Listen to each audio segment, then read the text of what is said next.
Europe as a whole will go on investing in nuclear, using nuclear energy, and especially because it is competitive, but also because it is a way to answer this challenge of climate change. Foratom, which is the Organization of Nuclear Industry in Europe, welcomes the expected publication by the European Commission of an indicative program of nuclear investment.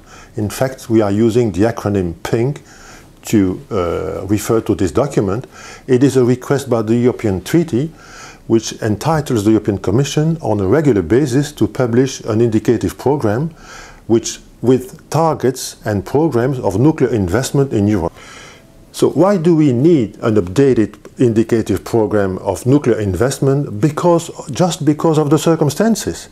You know about the crisis in Ukraine, which has demonstrated the need for more independence of the European energy supply.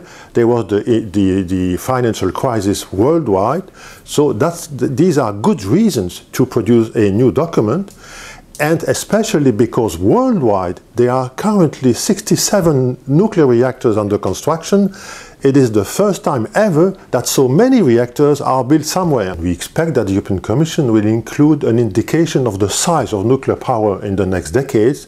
We consider that globally we should keep about 20% of the electricity share, which means that we now have, by now and 2050, we have to build about 100 new reactors in the EU.